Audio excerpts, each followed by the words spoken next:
Thelema Coast to Coast, Show 23, April 5th, 2006.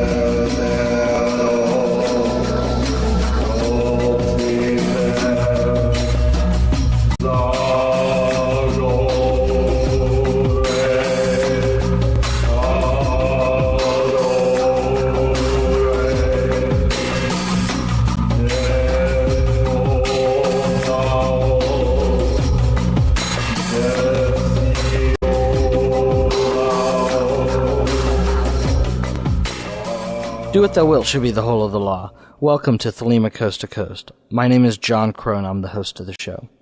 First, I want to apologize for the delay. I had meant for this podcast to come out on the 26th. And in fact, some of the conversations that I have with the guests kind of refer to that schedule. But unfortunately, due to some personal schedule issues, me actually being completely overwhelmed with work, school, and a bunch of other things, this has been completely delayed. So I'm getting this out now as I can. Also, I want to mention that this month, April, is the 1-year anniversary of the podcast. So thanks to all the guests and listeners who have made this podcast such a success. I really appreciate it. The April 26th show is going to be my quote celebration show. So if you have any comments or messages or anything like that, please send them in and they will be on that show. I really want to stress to people to call the voice listener line and leave a message that way. I would love to have those messages on the show for the 26th. I will give that number out in a little bit because I screwed up again and did not call the voicemail and they reset my number. So I have a new voicemail number once more. Nevertheless, another thing that I'm looking to do now that the podcast is a year old, I'm looking to promote the show in a print medium. So if anyone runs a newsletter or magazine or website that is related to the occult, Thelema, magic, stuff like that, and they want to have an interview about the podcast or magic with me or something like that, I'm looking to promote the podcast in that kind of medium. In return, you get an interview and some content for your publication. So if you're interested in doing that, please give me an email, podcast@thelemacoasttocoast.com. Now, it is the 5th, and this weekend, starting with the 8th, is the Thelemic Holy Days. So I have 3 special shows planned for the Holy Days. On each of the days, I will be releasing a spoken or musical rendition of each of the chapters. So each show will consist of basically the opening, a brief description of the rendition, and then the rendition of each chapter, and that's it.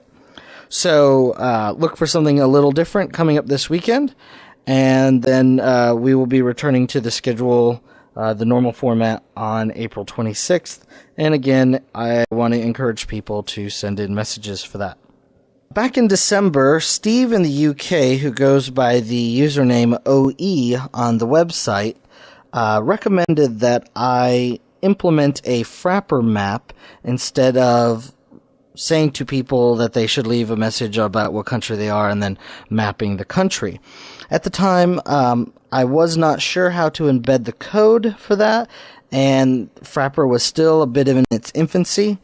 Since then, Frapper has definitely matured, and a lot of people have been taking advantage of it. As such, I have entered a Frapper map on the front of the website, and so far, without even announcing it, we've got 37 people on the website. So thank you very, very much to everybody who's already signed up for that.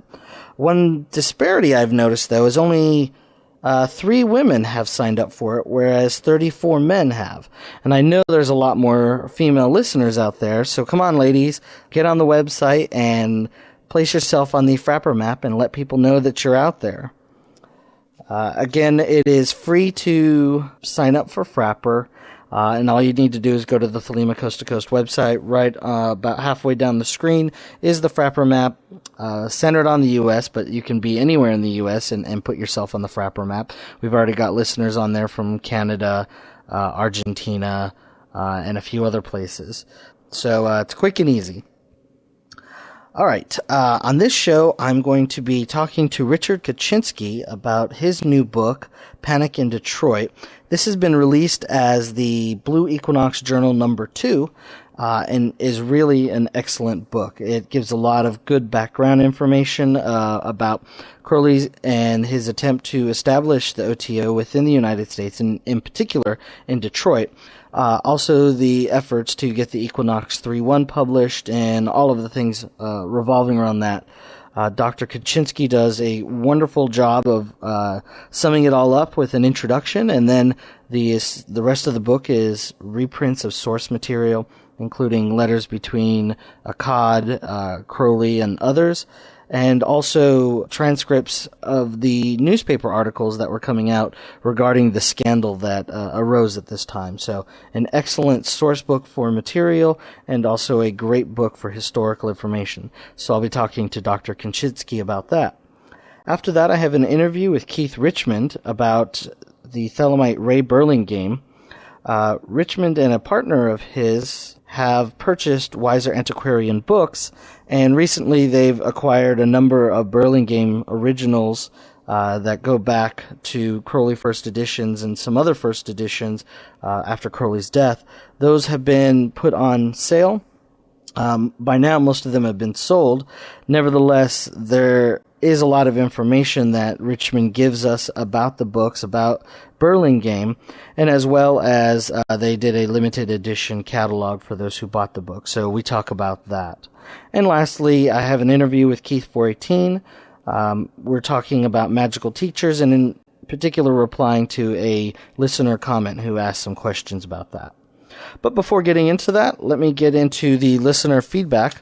I actually have quite a number of emails, so I'll try and go through those quickly.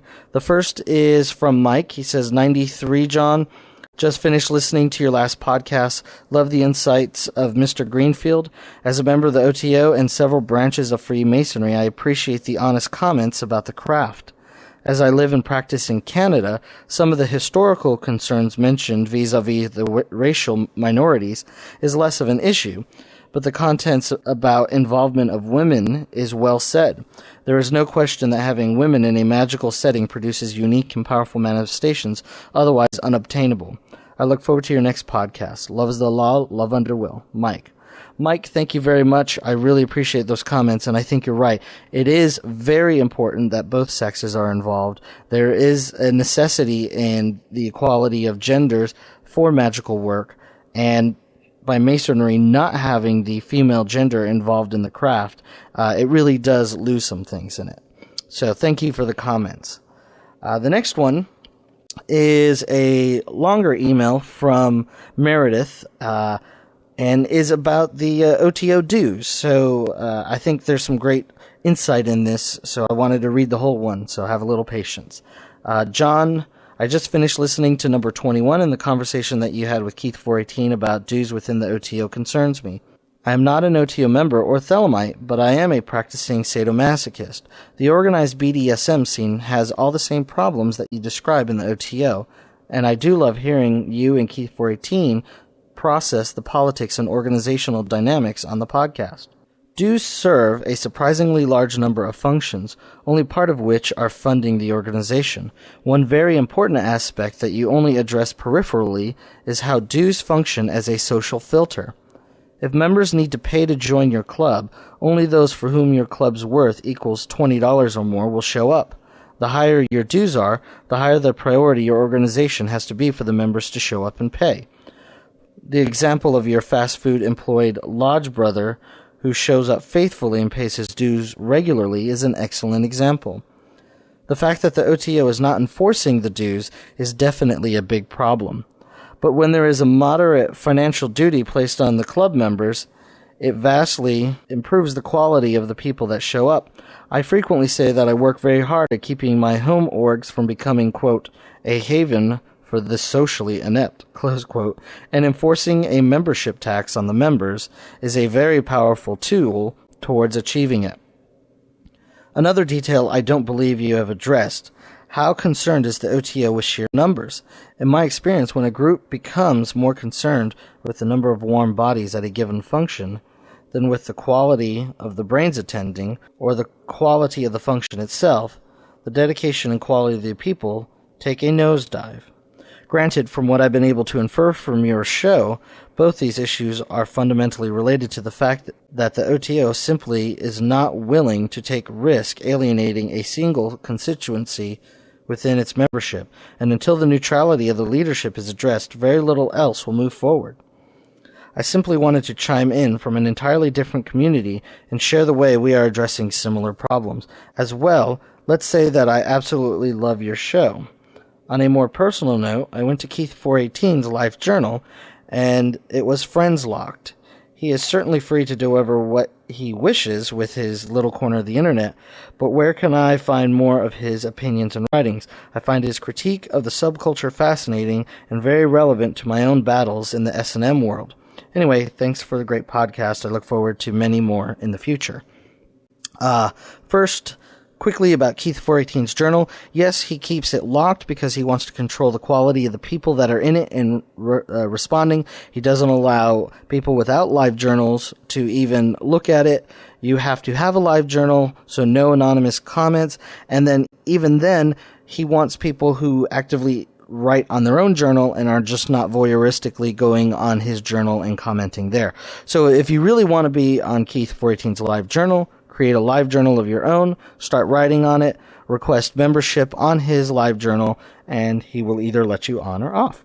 And it's kind of up to him. So that's kind of his policy on how he works with his little corner of the internet. Now, going back to the quality or quantity, I've actually brought this issue up myself with the OTO leadership, and they have said to me that they're not interested in quantity, that they are interested in, quote, quality. However, that's all very well and good that they can say that, but the reality is they actually are not really after quality or quantity.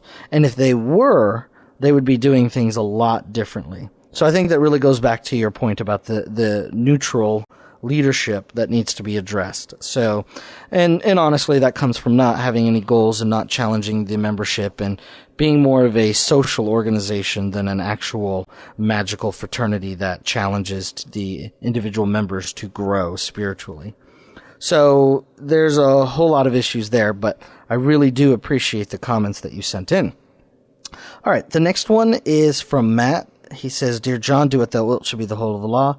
In response specifically to the listener who you quoted on your last podcast, scolding Keith for his critiques of the order, and to Keith 418's discussions concerning the order in general, I would like to say that Keith's criticisms are providing what is currently a necessary service to an order whose potential is great, and which, due to the failings of its own members, falling greatly behind. Keith is doing what we all should be doing, expecting great things of ourselves and settling for nothing less. His criticism is the fire under the OTO's figurative posterior, and the force spinning and charging the battery of great change. Blessings to you and to him for giving a louder voice to such. Success is thy proof. Love is the law, love under will. Well, thank you very much, Matt. I really appreciate those comments. And I have forwarded that on to Keith. He's gotten that too. All right, the next one is from Ryan. He says, "When I first heard Thelema Coast to Coast, I thought it was absolutely fantastic, and it just seems to get better and better. The mix of specific Thelemic issues, general occultism, and Crowleyanity makes the show an outstanding representative of Thelema and the online occult community. The obscure esoteric texts which make up the basis of Western occultism have been online for a long time, but the explanations and interpretations from experienced magical practitioners were always in short supply. This show is doing a lot to make magic in general and Thelema specifically accessible to people who are geographically isolated from other Thelemites and occultists, and does so with tact and grace. I know that you've devoted a lot of effort to this and other projects of such a nature over the years, and I want to offer my thanks and congratulations on this exquisite triumph. Ryan." Well, thank you very much, Ryan. I really appreciate the positive comments, and it is a lot of work. And in regard to your experienced magical practitioners, I do what I can.